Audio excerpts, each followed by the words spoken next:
ফের জোরালো আলোচনায় আসছে গণপরিষদের মাধ্যমে নতুন সংবিধান ইস্যু। নতুন রাজনৈতিক দল জাতীয় নাগরিক পার্টি আনুষ্ঠানিক আত্মপ্রকাশের দিন থেকেই গণপরিষদ নির্বাচনের দাবি করে আসছে। দলটির নেতারা বলছেন, বারবার ফ্যাসিবাদ ও স্বৈরতন্ত্র ফিরে আসা চিরতরে বন্ধ করা, সংবিধান পুনর্লিখন ও শাসন কাঠামোর আমূল পরিবর্তনের জন্য প্রয়োজন গণপরিষদ।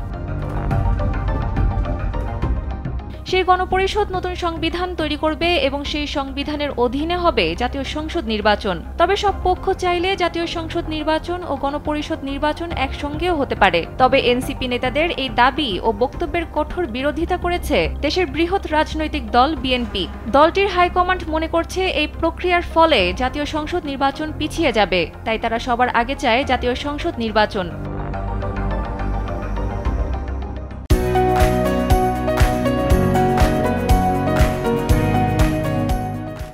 এনসিপির আহ্বায়ক নাহিদ ইসলাম বলেন, গণপরিষদ নির্বাচন ও জাতীয় সংসদ নির্বাচন একসঙ্গে হতে পারে। এর মাধ্যমেই নতুন কাঠামো ও নতুন বাংলাদেশ গড়ে তোলা সম্ভব। এর আগেও পরে আরও কয়েকটি বক্তৃতায় তাকে এই প্রস্তাব তুলে ধরে বক্তব্য রাখতে দেখা যায়। এনসিপির অন্য নেতারাও এই বিষয়টিকে অগ্রাধিকার দেওয়ার কথা বলছেন।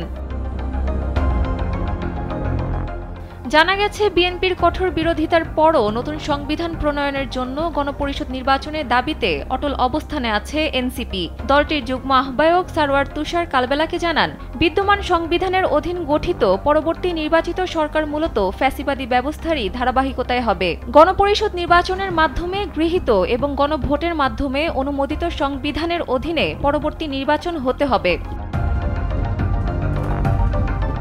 তারা গণপরিষদ নির্বাচন কেন চাইছেন তার কারণ জানিয়ে তুষার কালবেলাকে জানান, বাংলাদেশে শেখ হাসিনার পতন ঘটলেও ফ্যাসিবাদী ব্যবস্থা রয়ে গেছে।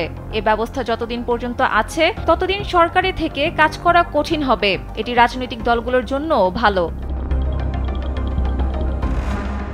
সানজিদা ইসলাম, কালবেলা।